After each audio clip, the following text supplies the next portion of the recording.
जंग शुरू हुई थी रूस यूक्रेन के बीच। 1000 दिन बीत चुके, जंग तो जारी रही, लेकिन लोगों ने गंभीरता से लेना इसे छोड़ दिया था। लेकिन पिछले एक हफ्ते से फिर से ये युद्ध लोगों को डराने लगा है। दरअसल अमेरिका के एक फैसले ने आग को और भड़का दिया। अमेरिका ने यूक्रेन को लंबी दूरी की मिसाइल इस्तेमाल करने की इजाजत दे डाली, तो यूक्रेन ने भी रूस पर एक के बाद एक 6 मिसाइलें दाग दी। फिर क्या था, रूस ने भी जवाबी हमले पर यूक्रेन पर हाइपरसोनिक बैलिस्टिक मिसाइल से हमला कर दिया और अमेरिका समेत पश्चिमी देशों को यह चेतावनी भी दे डाली कि जो भी देश यूक्रेन की मदद कर रहे हैं वो उन पर भी हमला कर सकता है। इस बीच रूस ने परमाणु हथियार के इस्तेमाल से जुड़े शर्तें भी आसान करने का फैसला लिया। ऐसे में अब रूस यूक्रेन जंग में परमाणु हमले का अंदेशा भी बढ़ गया है। सवाल यह है कि हालात क्या बेकाबू हो गए हैं और क्या हम परमाणु युद्ध के मुहाने पर खड़े हैं और भारत को इससे कितनी चिंता करनी चाहिए। आज आवाज अड्डा में करेंगे इसी पर खास चर्चा। हमारे पास जुड़ेंगे इस पूरे मामले के बेहद विशेषज्ञ मेहमान, लेकिन इससे पहले देखते हैं ये खास रिपोर्ट।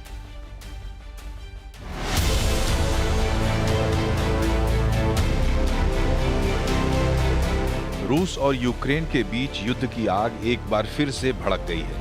दोनों देशों ने जिस तरह एक दूसरे पर मिसाइलों से हमले किए हैं, उसे देखकर लगता है कि आने वाले दिनों में ये जंग और बढ़ने वाली है। पिछले कुछ महीनों में दोनों देशों के बीच माहौल शांत था, लेकिन अमेरिका के एक फैसले ने यूक्रेन को रूस पर हमला करने के लिए उकसा दिया। दरअसल 18 नवंबर को अमेरिकी राष्ट्रपति जो बाइडेन ने यूक्रेन को लंबी दूरी की मिसाइल इस्तेमाल करने की इजाजत दे दी। इसके बाद 19 नवंबर को यूक्रेन ने रूस पर 6 ATACMS मिसाइलों से हमला कर दिया। इस हमले के बाद रूस के राष्ट्रपति व्लादिमीर पुतिन ने परमाणु हथियारों के इस्तेमाल से जुड़े नियमों में बदलाव कर दिया। इसके मुताबिक अगर कोई बिना परमाणु हथियार वाला देश परमाणु ताकत वाले देश के सपोर्ट से रूस पर हमला करता है तो इसे रूस के खिलाफ जंग का ऐलान समझा जाएगा। ऐसी स्थिति में मॉस्को परमाणु हथियार का इस्तेमाल भी कर सकता है। यूक्रेन के हमले का जवाब देने के लिए रूस ने 21 नवंबर को यूक्रेन पर हाइपरसोनिक बैलिस्टिक मिसाइल से हमला कर दिया। साथ ही पश्चिमी देशों को चेतावनी भी दे दी। On November the 19th, 6 ATACMS missiles manufactured in the US were used, and on the 21st, a combined attack using Storm Shadow manufactured in the UK and missiles manufactured in the US were used to attack missile targets in the Bryansk and Kursk regions of the Russian Federation. It is not Russia, but the United States who have destroyed the system of international security, and they are trying to preserve their hegemony and stoking a global conflict. We have always preferred, and we still prefer, to resolve our disagreements in using peaceful means, but we are prepared for any scenario, and if anyone has any doubts, they shouldn't. There will always be a response. Ukraine के राष्ट्रपति Zelensky ने रूस के हमले की निंदा की। Путін використовує Україну як полігон. Очевидно, що Путін боїться, коли поруч з ним просто є нормальне життя, коли люди просто мають гідність, коли країна просто хоче бути і має право бути незалежною. Путін робить все, що завгодно, тільки б не дати сусіду вирватись з його рук. रूस और यूक्रेन के बीच बढ़ते तनाव ने पड़ोसी देशों की टेंशन बढ़ा दी है। नॉर्वे, फिनलैंड और डेनमार्क ने अपने नागरिकों को युद्ध के लिए तैयार रहने को कहा है। दूसरी तरफ अमेरिका ने यूक्रेन को लैंडमाइंस देने की मंजूरी भी दे दी है। रूस के पूर्व राष्ट्रपति दिमित्री मेदवेदेव इस तनाव को तीसरे विश्व युद्ध की शुरुआत बता रहे हैं। सवाल यह है कि रूस और यूक्रेन के बीच जंग किसी नतीजे पर जाकर खत्म होगी कि नहीं। क्या पश्चिमी देश इस जंग को भड़का रहे हैं? क्या रूस परमाणु हमले की हद तक जाएगा? और अगर परमाणु हमला हुआ तो क्या दुनिया इसके नतीजे भुगतने को तैयार है? इस रिपोर्ट को देखने के बाद आपको समझ में आ गया होगा कि आखिर हम इस मुद्दे पर आज चर्चा क्यों कर रहे हैं। जिस परमाणु हमले का जिक्र इस रिपोर्ट में किया गया, आपको परमाणु हमले का नाम सुनकर ही कई लोगों के दिल दहल जाते हैं, क्योंकि अभी भी जापान पर हुए परमाणु हमले को लोगों ने भूला नहीं। और ये इसलिए ज़्यादा बेहद अहम हो जाता है क्योंकि दुनिया में जितने भी परमाणु हथियार हैं उसमें सबसे ज़्यादा हथियार रूस के पास में है। दूसरा एक मुद्दा उठता है कि क्या हम वाकई तीसरे विश्व युद्ध के मुहाने पर हैं, यह भी एक सवाल उठेगा। और तीसरा कि भारत इससे किस तरह से अलग रह सकता है और अलग रहकर भी क्या अछूता रह सकता है क्या। आज इसी पर करें खास चर्चा। हमारे साथ जुड़ चुके हैं पूर्व डिप्लोमेट प्रभु दयाल साहब, जियोपॉलिटिक्स एक्सपर्ट नरेंद्र तनेजा जी, साथ ही साथ हमारे पास सुशांत सरिन जी हैं जो कि ORF के सीनियर फेलो हैं, और जियोपॉलिटिक्स एक्सपर्ट डॉक्टर सुब्रतो कमल दत्ता साहब हमारे साथ जुड़ चुके हैं। आप सभी मेहमानों का बहुत बहुत शुक्रिया हमारे इस खास शो में। और ये शो ऐसे मोड पे किया जा रहा है जिस आहट के साथ किया जा रहा है उस आहट को कोई सुनना नहीं चाहता, उस आहट को कोई महसूस नहीं करना चाहता, लेकिन तथ्य है जिससे हम लोग आंखें बंद नहीं कर सकते। प्रभु दयाल साहब, अचानक से पिछले एक हफ्ते में ऐसा क्या हो गया कि हर कोई एक्टिव हो गया? US एक्टिव हो गया, यूक्रेन एक्टिव हो गया, ब्रिटेन भी उधर से एक्टिव हो गया है और रूस तो जाहिर तौर पर एक्टिव है। क्या है माजरा? देखिए, जैसा आपने खुद जिक्र किया, ये सब अभी रविवार को जब अमेरिकन प्रेसिडेंट जो बाइडेन ने यूक्रेन को रूस में अंदर तक हमला करने के लिए अमेरिकी जो हथियार है, अमेरिका में निर्मित हथियार, उनका उपयोग करने की जो अनुमति दी, उसके बाद ये सब ज्यादा बढ़ गया। ये जो हथियार है ये American tactical missile system ATMS के नाम से जाने जाते हैं। और पिछले साल अक्टूबर में USA ने इन्हें यूक्रेन भेजा था, लेकिन यूक्रेन अनुमति मांगता रहा बाइडेन से कि हमको इसको इस्तेमाल करने की इजाजत दी जाए, लेकिन अभी तक इजाजत नहीं दी गई थी। अब बाइडेन साहब ने यूक्रेन को इजाजत दे दी कि तुम इनका इस्तेमाल कर सकते हो। तो ज़ेलेंस्की तो इसके इंतजार में। अब सुनने में आ रहा है कि जब उन्होंने कुछ ये इस तरह की मिसाइल्स फायर करने की तैयारी की, देखिए अभी कल ही रूस ने ब्रिटेन में बने storm shadow cruise missiles fire किए थे यूक्रेन ने, और रूस ने दावा किया कि 2 ऐसे मिसाइल्स गिरा दिए हैं। तो इससे ये देखने में आ रहा है कि जो युद्ध की गति है वो बढ़ती जा रही है, और प्रश्न उठ रहा है कि क्या अब दुनिया तीसरे विश्व युद्ध की तरफ जा रही है। एक बहुत अहम बात यह है कि प्रेसिडेंट पुतिन ने ये कहा है कि वो रशियन न्यूक्लियर डॉक्ट्रिन में परिवर्तन कर दे रहे हैं। इसका मतलब कि अगर कोई ऐसा देश सहायता करता है यूक्रेन की हथियार देकर, और वो देश खुद न्यूक्लियर पावर है, तो इसको वो रूसी जो लोग हैं, प्रेसिडेंट पुतिन, इसको न्यूक्लियर वॉर के तरह समझेंगे, और रशिया जो है इसका जवाब एक तरह से न्यूक्लियर वेपन रशिया इसे अपने एक सॉवरेनिटी पर इसे हमला कर मानेगा। बिल्कुल खतरनाक सिचुएशन है। सुशांत सरिन जी, मेरा सवाल आपसे ये है कि जैसा कि अभी कहा प्रभु दयाल जी ने कि ये सारे मामले की जड़ ये है कि रविवार को US ने जो फैसला लिया और ATMS मिसाइल की छूट दी यूक्रेन को, जबकि यूक्रेन इसकी लंबे समय से मांग कर रहा था। जब डोनाल्ड ट्रंप जीत गए हैं, डोनाल्ड ट्रंप कुछ महीने बाद वहां के राष्ट्रपति बन जाएंगे, तो एक आउटगोइंग प्रेसिडेंट की तरफ से आनन फानन में फैसला लेना क्यों जरूरी पड़ा? देखिए, एक तो हमारे को ये नहीं पता कि वो प्रेसिडेंट ने फैसला लिया है कि उनके जो आसपास के लोग हैं उन्होंने फैसला लिया है। वो प्रेसिडेंट को पूरी होशो हवास में भी हैं या नहीं है, उस पर भी एक सवालिया निशान है। लेकिन 2 चीजें हैं इसमें। देखिए, एक तो अटपटी सी बात है कि एक लेम डक जो सरकार है वो अगर इस तरीके का कदम उठाती है, जबकि आपको पता है कि चंद हफ्तों के अंदर अंदर एक नई सरकार आने वाली है, और उसकी शायद नीतियां जो होंगी वो बिल्कुल आपसे अलग होंगी। उसके बावजूद अगर आप इस तरीके का काम करते हैं तो या तो उसके 2 चीजें हो सकती हैं। या तो आप जो आने वाली सरकार है उसके हाथ बांध रहे हैं और एक ऐसी स्थिति क्रिएट करने की कोशिश कर रहे हैं कि उसके पास कोई बहुत ज्यादा स्पेस ना रहे वो जो नई नीतियां अडॉप्ट करना चाहती है। दूसरा इसका पहलू ये हो सकता है कि आपको पता है कि जो आने वाली सरकार है वो कुछ नई नीतियां लेकर के आएगी, तो इसलिए आप जो स्थिति है जंग की उसमें आप एक ऐसी नई चीज डालना चाह रहे हैं जिससे यूक्रेन की जो नेगोशिएटिंग कैपेसिटी है वो इंप्रूव हो जाए।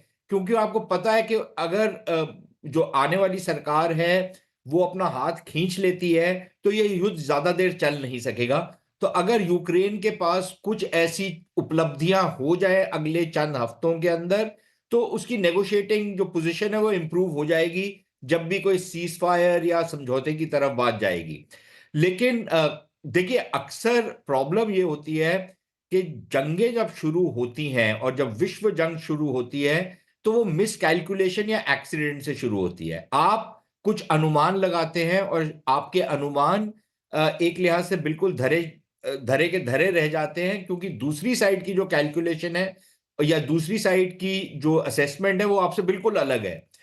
और अगर वैसा स्थिति हो जाए तो फिर आप स्टंबल कर जाते हैं इनटू अ कॉन्फ्लिक्ट, एक बहुत बड़ी युद्ध में आप अंदर घुस जाते हैं। और खतरा अभी ये है क्योंकि देखिए अभी इन्होंने इनको मिसाइलें दी और परमिशन दी कि आप रूस के अंदर तक जाकर के अटैक कर सकते हैं। रूस ने उसका जो जवाबी वार किया अभी वो आईआरबीएम्स का इस्तेमाल किया और एक संदेश देने की कोशिश की कि हम इस एस्केलेशन लैडर पे और ऊपर चढ़ने को तैयार हैं। अपना न्यूक्लियर डॉक्ट्रिन भी उन्होंने दोबारा से उसको रिन्यू किया है। रिवाइज तो किया। हालात जो हैं, तनाव बढ़ते जा रहा है, हालात जो हैं वो नाजुक से नाजुकतर होते जा रहे हैं और मिस कैलकुलेशन की जो पॉसिबिलिटी है वो बहुत ज्यादा बढ़ गई है। और इसलिए जरूरी है कि सब लोग थोड़ा थोड़ा पीछे हटें, नहीं तो ये हालात किसी भी तरफ जा सकते हैं।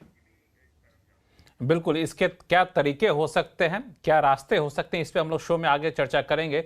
लेकिन नरेंद्र तनेजा साहब, मैं यही समझना चाह रहा था जो कि सुशांत सरिन जी ने कहा कि यूएस शायद ये भी चाहता हो कि बार्गेनिंग पावर जो है यूक्रेन का बढ़ जाए जब युद्ध रोकने की स्थिति आए।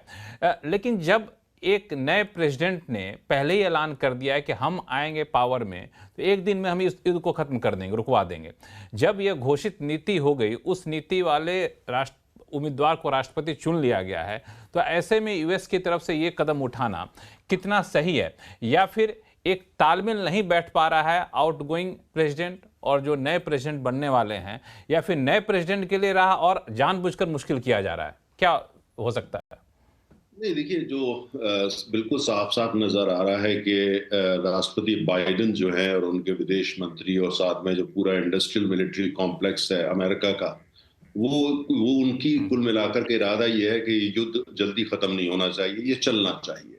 बाइडेन साहब को लगता है कि युद्ध है जो जिस हालात में आज पहुंचा हुआ है, स्वतंत्रता के नाम पर यूक्रेन की सहमति देना, तमाम यूरोप के देश अगर पोलैंड वगैरह को आप छोड़ दें, जर्मनी हुआ चाहे वो फ्रांस हुआ, तो ये तो नहीं चाहते युद्ध आगे बढ़े। ये तो काफी दिनों से कोशिश है कि युद्ध खत्म होना चाहिए।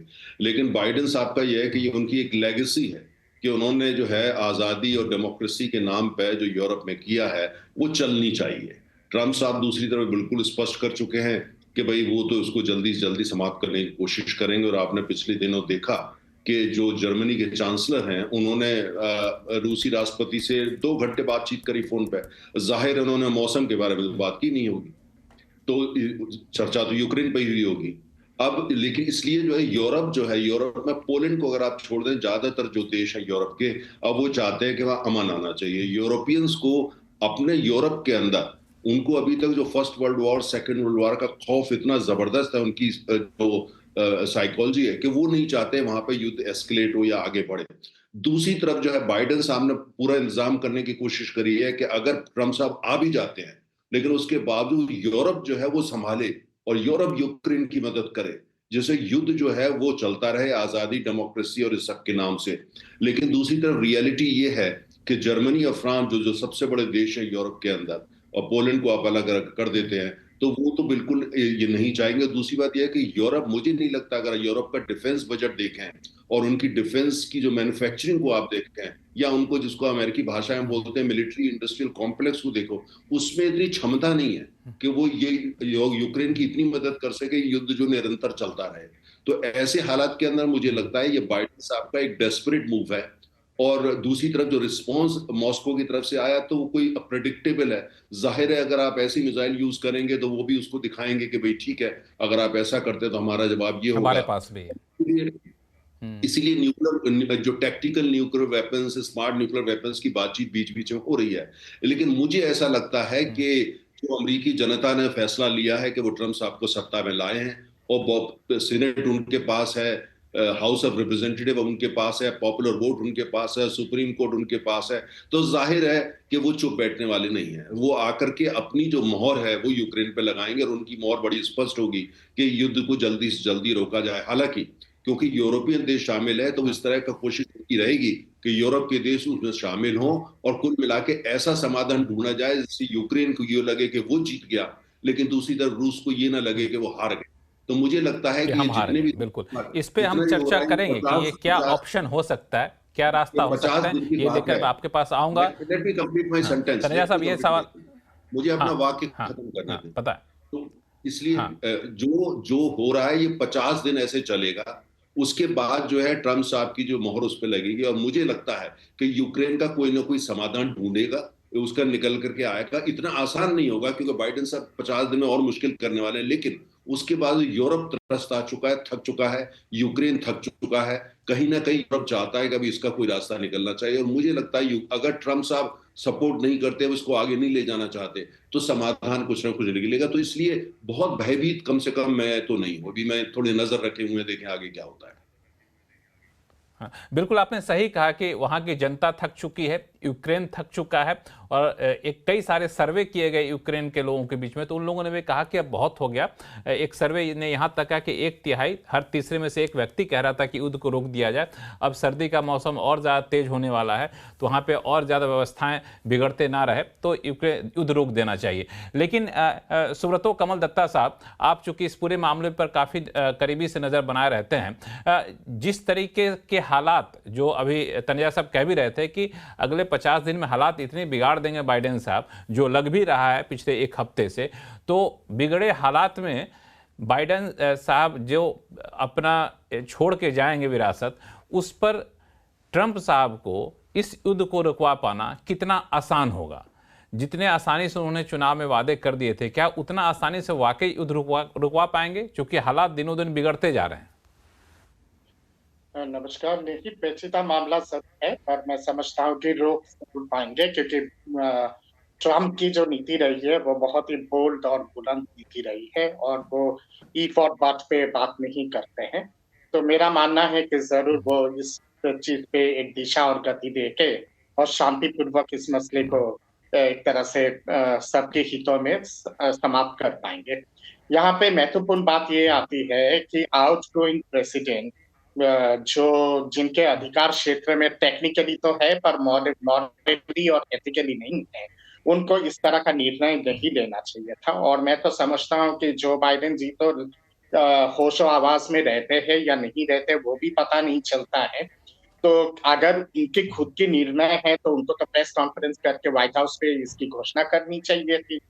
और यहाँ पे कहीं ना कहीं पे अमेरिका जो है वो आपकी जो हथियार बेचने का जो बाजार है, उस हथियार बेचने का बाजार को और बुलंदी तक लेके जाने की कोशिश में है। और अमेरिका की इकोनॉमी कहीं ना कहीं पे सैगिंग इकोनॉमी है, तो उनको चाहिए पैसा, इसलिए इस तरह का खतरनाक हथियार बेच रहे हैं। और जो बाइडेन को लगता है कि उनका जो सैगिंग इमेज है, इस तरह का कदम उठा के और इस तरह का निर्णय लेके जाते जाते कहीं ना कहीं पे एक अपनी इमेज को थोड़ा सा सुधार सके। मैं मानता हूं कि अगर विश्व युद्ध अगर होता है, क्योंकि हम लोग कहीं ना कहीं पे on the brink of third world war के करीब आ गए हैं, यूक्रेन रूस वाला मामला लेके, और ये अगर अभी नहीं रुकता है तो आगे जाके बहुत खतरनाक परिस्थिति पैदा हो सकता है। भारत जैसे देश को यहाँ पे मध्यस्थता करने की बहुत आवश्यकता है। और मैं समझता हूँ कि माननीय प्रधानमंत्री जी नरेंद्र मोदी जी मध्यस्थता करके इसका समाधान जरूर निकाल सकते हैं। जेलेंस्की को भी मोदी जी के लीडरशिप पे यकीन है और उसके साथ साथ नेटो पे भी कहीं ना कहीं पे यकीन है। ट्रम्प जी को तो मोदी जी के लीडरशिप पे तो बहुत ज्यादा यकीन है और पुतिन भी मोदी जी के लीडरशिप को बहुत मानते हैं। तो अब समय आ चुका है कि भारत एक महत्वपूर्ण रोल अदा करे और इस जंग को खत्म करे। ठीक है, क्योंकि भारत एक आप महत्वपूर्ण रोल अदा करे, आप हालांकि मुझे जिस 5 लेवल तक सेकंड ये 5 पूरा सेकंड मामला और बिगड़ के 5 जा सेकंड चुका है। 5 हाँ, सेकंड और बताएं दीजिएगा मुझे। बताएं। आप देखिएगा यहाँ पे 2 फ्रंट पे बहुत खतरनाक युद्ध लड़ी जा रही है। एक तो है कि आपका मिडिल ईस्ट में इजराइल, पैलेस्टाइन, सीरिया, लेबनान, वहां पे जिस तरह का खतरनाक जंग हो रहा है, ईरान उसमें शामिल है। और ये अगर और एक्सप्लोड करता है और ये अगर और विस्तार लेता है तो ये खतरनाक परिस्थिति पैदा करेगा। नेटो के अंदर भी मैं समझता हूँ कि यूक्रेन नीति को लेकर कहीं ना कहीं पे मतभेद सामने आ चुका है अब। और अमेरिका जो एक बुलडोज करने की जो नीति है नेटो में, वो कहीं ना कहीं पे बहुत सारे नेटो देशों को आप पसंद नहीं आ रही।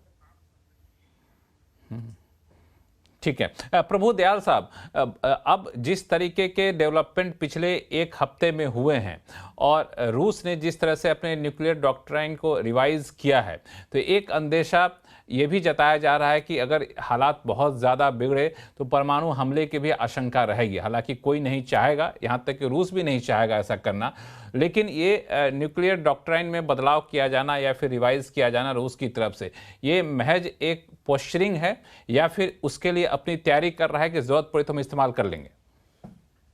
देखिए, आपके प्रश्न का उत्तर देने के पहले मैं इस बात पे थोड़ा जिक्र करना चाहूंगा कि भारत को क्या करना चाहिए।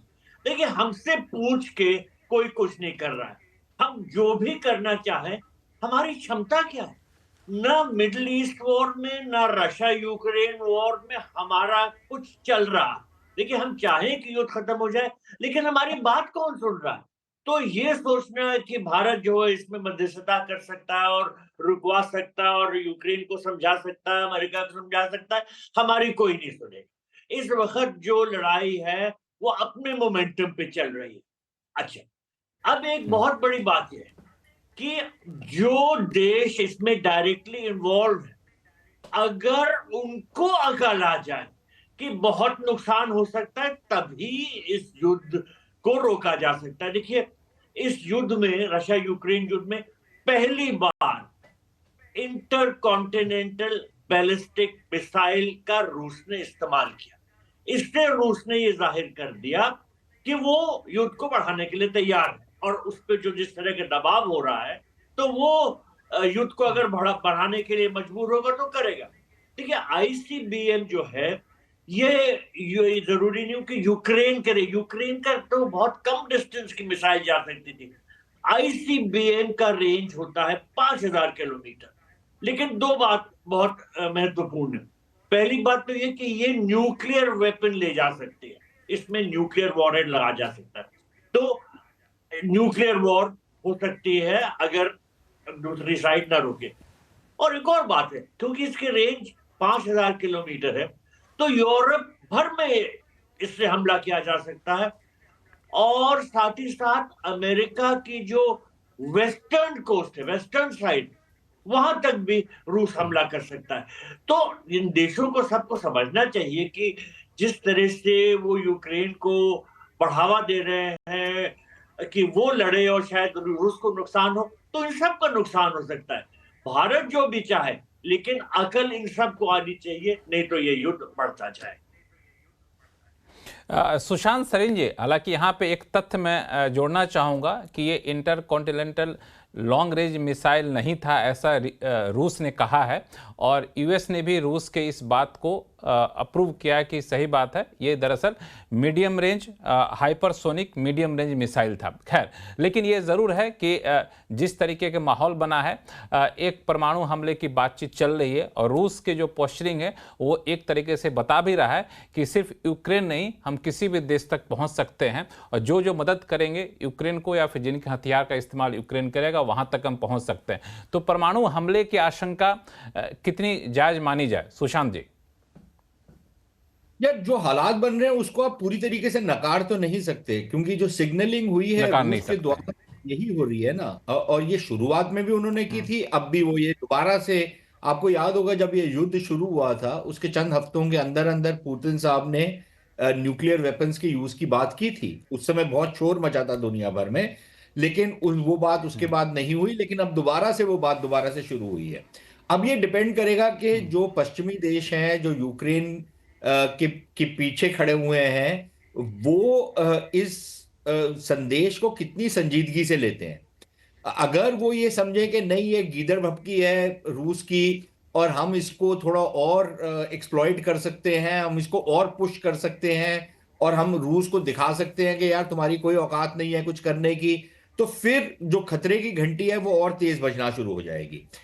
लेकिन अगर वो ये संदेश समझ जाते हैं और इससे थोड़ा थोड़ा धीरे धीरे करके अपना हाथ खींच लेते हैं, तो हालात जो तनाव है वो कुछ हद तक कम होगा। जंग तो जारी रहेगी, और जंग मेरे ख्याल जो एम्बेसडर साहब हैं बिल्कुल सही बात कर रहे हैं, ये जंग तब तक जारी रहेगी जब तक एक या दोनों पार्टीज थक नहीं जाती, या ये नहीं समझ जाती कि यार अब इससे ज्यादा हम कहीं आगे बढ़ नहीं सकते। अब इसमें मैं पूरी तरीके से सहमत हूं एम्बेसडर साहब के साथ, ये मध्यस्थता के इशू में।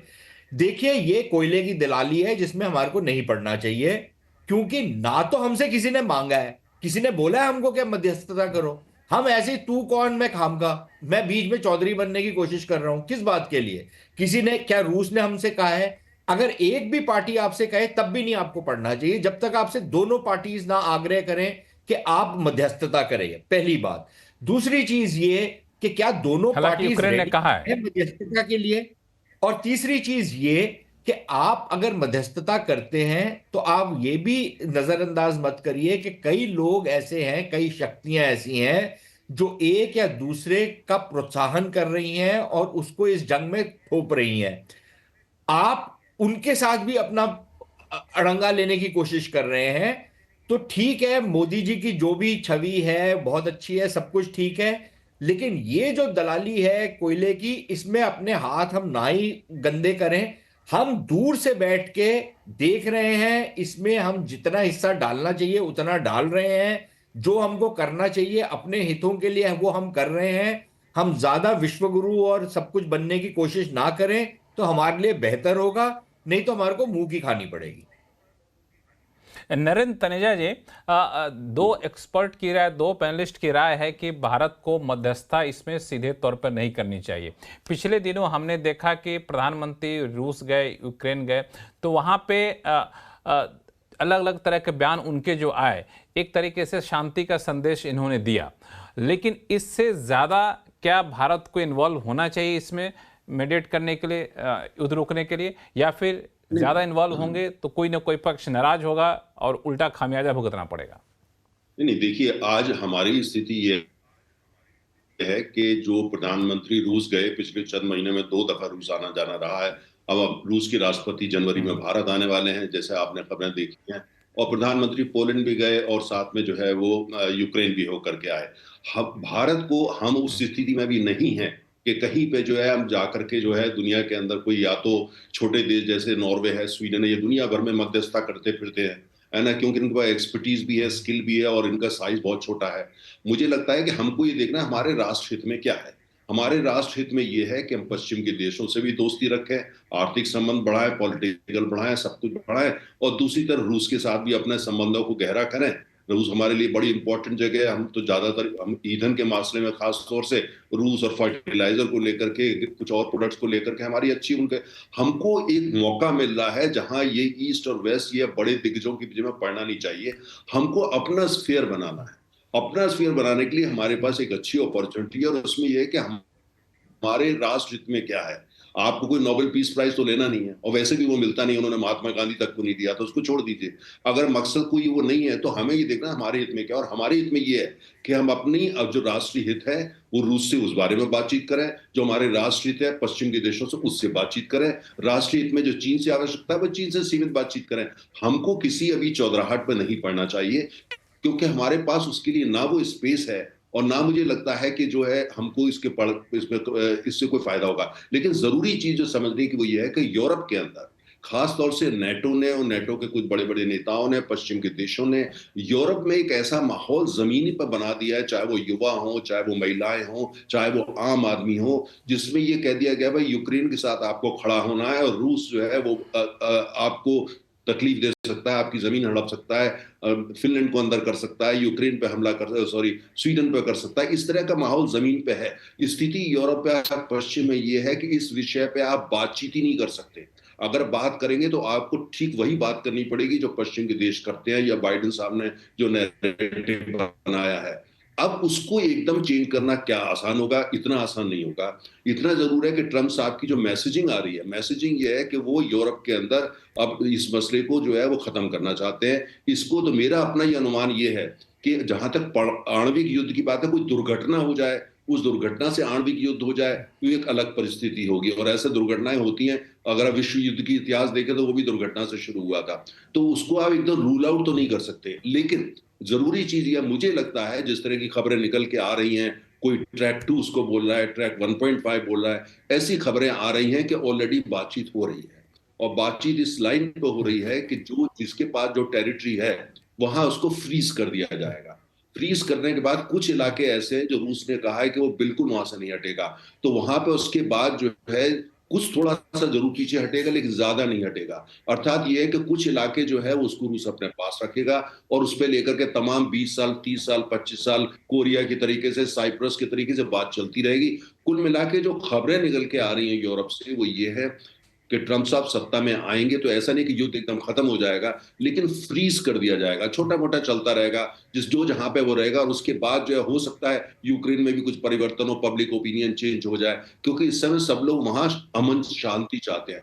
लेकिन वो कोई ऐसा नहीं होगा जिसमें कि ये यूक्रेन ये कह के वो जीत गए या रूस ये कह के वो जीत गया। तो कुल मिलाकर के युद्ध को फ्रीज करना और उसके बाद नेगोशिएटिंग टेबल पे आना, वो नेगोशिएशन डायरेक्ट भी हो सकता है, उसके पीछे और लोग भी हो सकते हैं। वो कुल मिला के ऐसी खबरें हैं कि ये पश्चिम यूरोप में खासतौर से जर्मनी यही चाहता है, ट्रम्प साहब भी यही चाहते हैं, चीन ने भी काफी हद तक चुप्पी साध रखी है, चीन भी इसकी खिलाफत नहीं कर रहा। तो मुझे लगता है कि दुर्घटना हो जाए तो आणविक युद्ध है वो अलग बात होगी, लेकिन मुझे ऐसा लगता है कि ट्रम्प साहब सत्ता में आते हैं और उनके नए जो विदेश मंत्री आने वाले हैं जिनकी काफी चर्चा है, तो मुझे लगता है कहीं ना कहीं एक शुरुआत होगी और हमको ऐसा लगता है कि वहां वो सारा कुछ फ्रीज हो जाएगा। फ्रीज होने के बाद जो है नेगोशिएशंस होंगे, उससे क्या निकल के आता है, वो क्या कोरिया जैसी स्थिति होती है, साइप्रस जैसी होती है, वो देखना पड़ेगा। तो सारी नज़रें जो हैं टिकी रहेंगी ट्रम्प साहब पे कि ट्रम्प जब सत्ता संभालते हैं तो फिर उनकी रणनीति क्या होती है। प्रभु दयाल साहब, ट्रम्प साहब के सत्ता संभालने के साथ ही जिस तरीके से नरेंद्र तनेजा जी बता रहे थे कि यूरोप का रुख भी बदल सकता है, तो ट्रम्प साहब की बदली रणनीति को यूरोप कितना आसानी से स्वीकार करेगा? हालांकि कई देश अभी भी अब शुरुआत कर दिए कि समझौता कर देना चाहिए, युद्ध को खत्म कर देना चाहिए।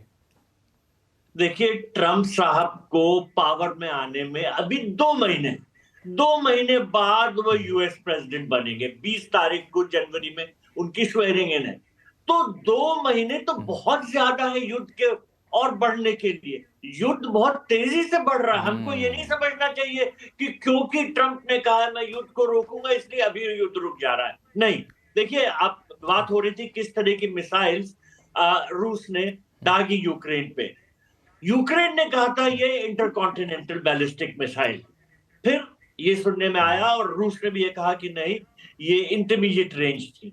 लेकिन ये भी न्यूक्लियर वॉरहेड्स कैरी कर सकती हैं। और क्यों फायर की गई? वो इसलिए फायर की गई क्योंकि वॉशिंगटन ने यूक्रेन को इजाजत दे दी थी कि वो आर्मी टैक्टिकल मिसाइल सिस्टम को इस्तेमाल कर सकता है रूस के खिलाफ, और रूस ने यूक्रेन ने इनका इस्तेमाल किया। रूस कह रहा है कि 6 मिसाइल दागी गई और जिनमें से 4 शायद उसने गिरा दी, लेकिन फिर भी कुछ तो नुकसान हुआ। तो अगर बाइडेन साहब ने ये इजाजत दी है तो क्यों दी है? क्या वो चाहते हैं कि एकदम से युद्ध रुक जाए? देखिए, एक बात और बहुत जरूरी है, रूस ने अगर इंटरमीडिएट रेंज में दागी है तो उससे भी यूरोप के कई अन्य देशों को नुकसान पहुंच सकता है अगर रूस ये चाहता है कि उन पे भी वो हमला करे। तो सबसे बड़ा संकट ये है कि चाहे ट्रम्प साहब की जो नीति हो, जो कहते हो, उनके आने के पहले क्या हो रहा है और जिस रफ्तार से अब ये युद्ध बढ़ गया है, ये बहुत एक चिंता का विषय है। तो मेरे विचार में बिल्कुल हाँ, यही ये डर जरूर है। है कि ऐसे समझौता होना चाहिए कि जो जिसके पास है उस पे हो जाए, लेकिन क्या अभी वो हालत उसके लायक है?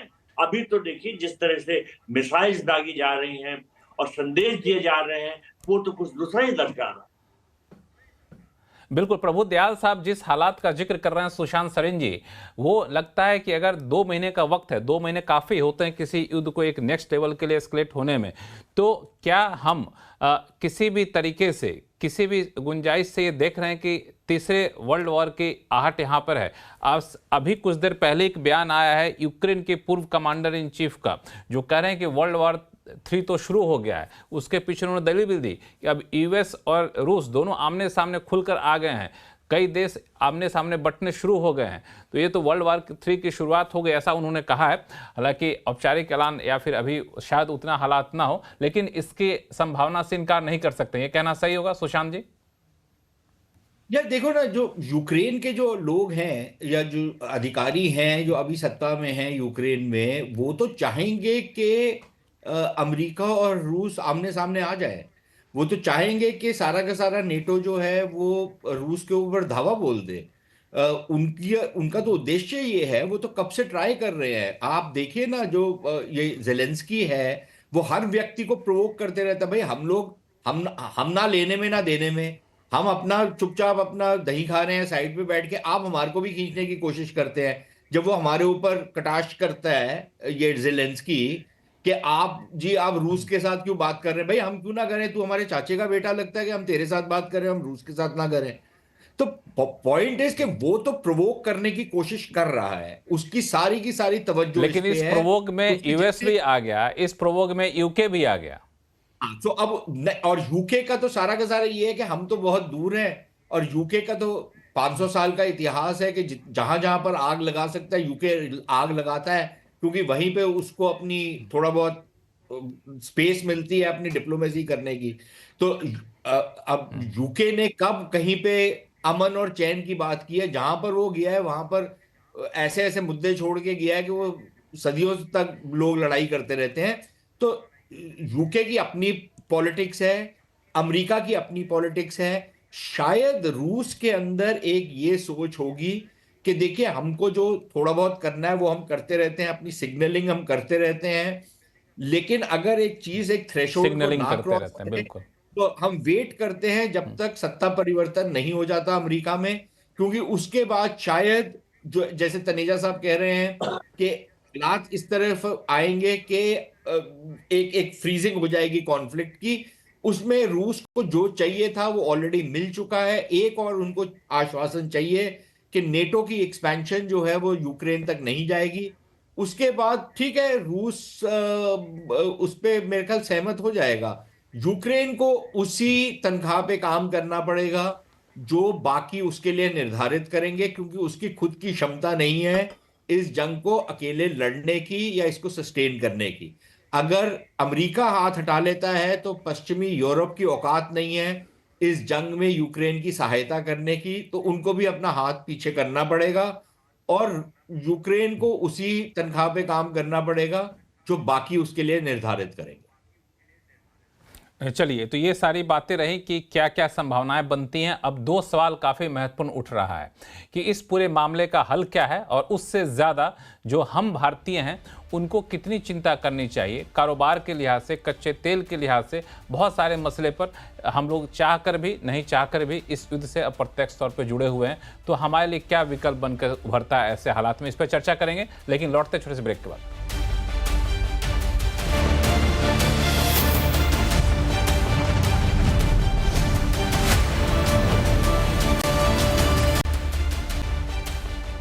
ब्रेक के बाद एक बार फिर से आपका स्वागत है। हम लोग चर्चा कर रहे हैं रूस यूक्रेन युद्ध को लेकर के, जहां पे अब तक हम लोगों ने ये अपने पैनलिस्ट से समझा कि आखिर ये युद्ध क्या तीसरे वर्ल्ड वॉर की तरफ आहट दे रहा है, क्या ये परमाणु वॉर में कन्वर्ट हो सकता है। अब हम लोग ये जानना चाहें कि आखिर इस युद्ध को रोकने का रास्ता क्या है और भारत को इससे क्या लेना देना है। सुब्रो कमल दत्ता साहब, आपके पास मैं आऊँगा अगला सवाल लेकर के कि इसमें सबसे पहला मुद्दा कि इस युद्ध को जब तक कि नहीं रोका जा रहा है, भारत की रणनीति क्या होनी चाहिए और भारत के कारोबारी लिहाज से ये कितना क्रिटिकल है और यहाँ पे भारत किस तरीके से बचे ताकि इसके बिजनेस पे, अंतर्राष्ट्रीय कारोबार पे कोई उल्टा असर ना पड़े? देखिए, आप अगर देखे होंगे कि पिछले 2-2.5 साल में यूक्रेन वार के चलते भारत के इकोनॉमी के ऊपर बाकी देशों के मुकाबले में उतना असर पड़ा नहीं। असर तो पड़ा है पर उतना नहीं पड़ा है जिस तरह का बाकी देशों के ऊपर पड़ा है, और हमारे देश के जो नेबरिंग कंट्री है चीन पे बहुत खतरनाक असर पड़ा है, भारत पे उतना नहीं पड़ा है। तो यहाँ पे बात ये आती है कि मैंने जब मध्यस्थता की मैंने बात की थी, मैंने ये कहा था कि पुराने तमाम जितने सारे बयान अगर आप उठा के देखेंगे वाशिंगटन के तरफ से या फिर आपके कीव की तरफ से या फिर आपके मॉस्को की तरफ से, कहीं ना कहीं पे ये कहा गया था कि भारत अगर शांति का पहल करना है तो ये स्वागतजनक है और इसको स्वागत करना चाहिए। तो ये चीज अगर दोबारा अगर बाकी सारे देश अगर इस तरह की बातें अगर कहते हैं तब भारत को मध्यस्थता करने की आवश्यकता है। आज कहीं ना कहीं पे भारत का इतना क्षमता है कि जितने सारे साउथ नेशंस जितने सारे हैं, जो साउदर्न ब्लॉक के जो नेशंस है, वो एक बहुत बड़ा ब्लॉक है जो भारत के लीडरशिप को मानता है और भारत के साथ एक तरह से खड़ा है। अफ्रीकन यूनियन आपने देखा होगा G20 पे किस तरह से मोदी जी के मध्यस्थता के चलते अफ्रीकन यूनियन को शामिल किया गया G20 पे। तो और ये कोई छोटा मोटा ब्लॉक नहीं है, अफ्रीकन यूनियन बहुत बड़ा ब्लॉक है। तो कहीं ना कहीं पे वो दिन गई कि भारत का जो पहला इमेज था और आज का इमेज में जमीन आसमान का फर्क है। भारत की बातों को सुनी जाती है और भारत की बातों को माना भी जाता है। बहुत सारे अंतर्राष्ट्रीय पटल पे कुछ जगहों पे मतभेद हो सकता है, पर बहुत सारे जगहों पे भारत की बातों को माना जाता है और उसको अमल भी किया जाता है। ऐसे सैकड़ों मिसाल है जिसका मैं उदाहरण दे सकता हूं।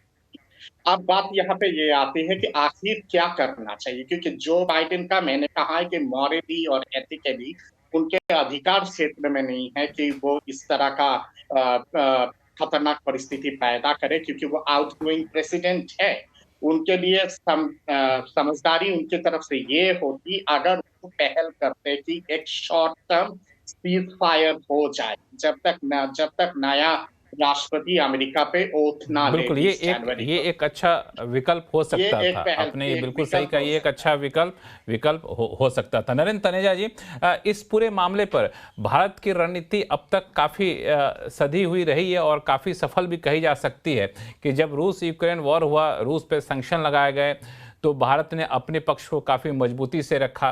कच्चे तेल की सप्लाई पे बहुत हद तक कोशिश हुआ कि असर ना पड़े, लेकिन अब जिस तरीके से युद्ध एक नए लेवल पे जा रहा है, तो क्या अब हमें चिंता करने की ज़रूरत है इस मोर्चे पे? देखिए, पहली बात तो यह कि आपने कहा नए लेवल पे जा रहा है, मैं अभी मानने को तैयार नहीं हूँ। ये जो मिसाइल की बात हुई, ये तो यूक्रेन पिछले 8 महीने से लॉबिंग कर रहा था कि आप हमको इजाजत दे दीजिए। बाइडेन साहब ने जाते जाते वो कर दिया काम, वो ट्रम्प साहब के लिए मुश्किलें बढ़ाने के लिए। और दूसरी बात यह है कि ये मिसाइल न्यूक्लियर वेपन कैपेबिलिटी इनमें होती है। अरे भाई, हवाई जहाज जो यूज हो रहे हैं युद्ध में वहां पे, वो भी न्यूक्लियर वेपन्स कैरी कर सकते हैं, है ना। जरूरी नहीं है मिसाइल हो। और दूसरी बात यह है कि रशिया जो बात कर रहा है वो स्मार्ट न्यूक्लियर और टैक्टिकल वेपन्स की बात कर रहा है। उसके लिए सब मिसाइल की जरूरत नहीं है अगर वो वास्तव में यूक्रेन के खिलाफ न्यूक्लियर वेपन यूज करना चाहता है। हमने भी जो राफेल्स खरीदे वो न्यूक्लियर वेपन कैपेबिलिटी के लिए है और वो चीन तक उसकी निशाने पे आ जाते हैं अगर हम चाहे तो। देखिए, सबसे बड़ी बात यह है कि मुझे लगता है अभी तक जो नीति रही है नरेंद्र मोदी सरकार की, इसकी बहुत अच्छी नीति रही है। हमने एक तरह से हम न्यूट्रल रहे हैं, हमने कहीं जाकर के आगे बढ़ के किसी की भी कंडेम नहीं किया है। और साथ में जो अब पूरी पश्चिम के देशों ने कोशिश कर ली, उसके बावजूद ये सरकार की अच्छी नीति है कि इन्होंने रूस से जम के तेल मंगाया और आज भी मंगा रहे हैं, और फर्टिलाइजर भी मंगा रहे हैं, और चीजें भी हम मंगा रहे हैं। और वो तेल जो हम रूस से खरीदते हैं, भारत में रिफाइन करते हैं और अमेरिका को बेचते हैं। वही देश जिसने सैंक्शन लगाई है वो आज भारत में बना हुआ पेट्रोल और डीजल खरीद रहा है। हो सकता है बाइडेन साहब की खुद की गाड़ी में जो तेल हो वो भारत में रिफाइन होकर गया हो और उसका मॉलिक्यूल रशियन हो। तो देखिए, और दूसरी बात यह कि चूंकि भारत ने रूस से तेल खरीदा, लगातार और खरीद रहा है, इसी के कारण है कि पूरी दुनिया की अर्थव्यवस्था को फायदा हुआ है और पूरी दुनिया में तेल आज सस्ता है। तो मेरे ये लगता है कि ये देखिए, मुझे जो लगता है, दूसरा हमको यूरोप की साइकोलॉजी समझनी होगी। यूरोप के लोग सेकंड वर्ल्ड वॉर की बात अलग हो गई, अब वो लड़ाई बड़ाई जो है उनका टेम्परामेंट अब नहीं है। जर्मनी बड़ी अर्थव्यवस्था है, पुराने दिनों की बात हो गई। इनकी कोशिश रहेगी कि जितना जल्दी हो सके, जैसे ही आप देखेंगे ट्रम्प साहब सत्ता में आते हैं, व्हाइट हाउस में आते हैं, यूरोप के बड़े बड़े नेता जो हैं ये वॉशिंगटन डीसी जाएंगे और देखेंगे कोई ना कोई रास्ता निकालेंगे। मुझे ऐसा लगता है डरने की अभी ऐसी कोई बात नहीं है, दुर्घटना हो जाए वो बात बड़ी। तीसरी एक बड़ा इंपॉर्टेंट पॉइंट है जो थर्ड वर्ल्ड वॉर की बात करी है, तीसरा विश्व युद्ध, देखिए इतिहास में first world war, second world war हुई, तीसरा विश्व युद्ध अगर कभी होता भी है वो ऐसा नहीं होगा कि पूरी दुनिया बढ़ जाएगी और पूरी फर्स्ट या सेकंड की तरह लड़ेगी। तीसरा युद्ध अब इस तरीके का अगर कभी होता ही होगा कि ज्यादा से ज्यादा देश इसमें उलझ जाएंगे। अब मान लिया आज ऐसी स्थिति बनती है, भारत तो उसमें नहीं जाएगा और मुझे लगता है चीन भी उसमें नहीं शामिल होगा। अगर दुनिया की आधी आबादी भारत, चीन और इंडोनेशिया उसमें शामिल नहीं होती है तो वो कैसा विश्व युद्ध? तो इसलिए जो है विश्व युद्ध की परिभाषा बदल चुकी है, ये 2024 है। अगर युद्ध एस्केलेट होता भी है तो वो लोग लड़ेंगे जिनको लड़ना है, जिनको नहीं लड़ना वो एक किनारे बैठ जाएंगे। अर्थव्यवस्था के लिए बुरी खबर होगी, यूनाइटेड नेशन सिक्योरिटी काउंसिल में काफी जो वो होगा, लेकिन कुल मिलाकर के मुझे नहीं लगता हम ऐसी स्थिति में आएंगे। दूसरी एक चीज इंपॉर्टेंट, एक लाइन में आखिरी बोलूं, बहुत जरूरी, कि रूसी जो अर्थव्यवस्था है वो भारत से बहुत छोटी है। भारत से, अमेरिका को तो आप छोड़ दीजिए, चीन को तो छोड़ दीजिए, और रूस का राष्ट्रपति भी वो चाहेंगे उनके देश के जो हित में है वो भला हो। लेकिन दूसरी तरफ ये है कि उनका माइंडसेट जरूर सुपर पावर वाला है, सोवियत यूनियन वाला है, और इसको पश्चिम यूरोप और नेटो जानते हैं। तो मुझे लगता है प्रोवोक किया जा रहा है, माहौल बनाया जा रहा है, लेकिन जब उनको ये लगेगा कि रशिया जो है वो सोवियत यूनियन की तरह सोच सकता है, उसी तरह उसका रवैया रहेगा, तो कहीं ना कहीं उस पर पूर्वाग्रह रहेगा। दूसरी तरफ ट्रम्प साहब का आना जो ट्रांजैक्शनल है वो आगे क्या करते हैं, तो इसलिए मुझे लगता है कि ठीक है आज समस्या बड़ी खराब है, लेकिन जब मैं आगे फरवरी, मार्च, अप्रैल को लेकर के चल रहा हूं, मुझे लगता है कि कहीं ना कहीं जो है एकदम युद्ध तो बंद नहीं हो जाएगा, लेकिन ये है कि वो फ्रीज होगा, बातचीत शुरू होगी और दुनिया की स्थिति थोड़ी से बेहतर होती दिखेगी। बिल्कुल। प्रभु दयाल साहब, नरेंद्र तनेजा जी के बातों से आप कितने सहमत हैं? चूंकि इनका कहना है कि बिजनेस पर कोई असर खास तौर से नहीं पड़ेगा, थर्ड वर्ल्ड वॉर नहीं होगा। मैं इसमें एक लाइन और जोड़ दूं कि चीन की अर्थव्यवस्था की हालत क्या है आपसे छुपी नहीं है, किसी से छुपी नहीं है। यूएस की अर्थव्यवस्था भी एक नया रास्ता तलाश रही है। तो ऐसे हालात में अगर विश्व युद्ध जैसी स्थिति बनती है तो पूरे वर्ल्ड इकोनॉमी के लिए कितना बड़ा चैलेंज होगा। और भारत तो अब तक काफ़ी बेहतर रणनीति के तहत सफल भी हो चुका है, लेकिन आगे भारत का जो ग्लोबल ट्रेड है वो कितने चिंताजनक स्थिति में रहेगा? देखिए, मैं तनेजा साहब की बात से पूरी तरह से सहमत हूँ। जब उन्होंने कहा कि जो भारत ने नीति अब तक अपनाई थी वो बिल्कुल सही थी, और अगर भारत ने रूस से तेल खरीदा और फिर उससे कुछ रिफाइन करके कुछ प्रोडक्ट्स यूरोप को दिए तो उसमें सबका फायदा हुआ, कोई दो राय नहीं हो सकती इस बात में। लेकिन क्या ये युद्ध अब बढ़ रहा है, क्या ये चिंता का विषय है? इस पे शायद मेरे ख्याल उनसे पूरी तरह से नहीं मिलते हैं, क्योंकि मेरा ये मानना है कि ये मिसाइल्स का इस्तेमाल होना, रूस ने चाहे इंटरकॉन्टिनेंटल मिसाइल नहीं दागी, जैसा आपने कहा एंकर साहब, शायद इंटरमीडिएट रेंज मिसाइल दागी। हालांकि यूक्रेन ने कहा कि ये इंटरकॉन्टिनेंटल थी, क्योंकि यूक्रेन जरूर चाहता है कि इसके बारे में दुनिया चिंतित हो, वेस्टर्न कंट्रीज चिंतित हो कि अगर रूस इंटरकॉन्टिनेंटल मिसाइल यूज कर रहा है तो उनको भी लेने के खतरा हो सकता है। तो बात यह है कि क्या जो अभी इस हफ्ते हुए हैं, जो वाकयात गुजरे हैं, क्या ये युद्ध का एस्केलेशन है? मेरे विचार में है।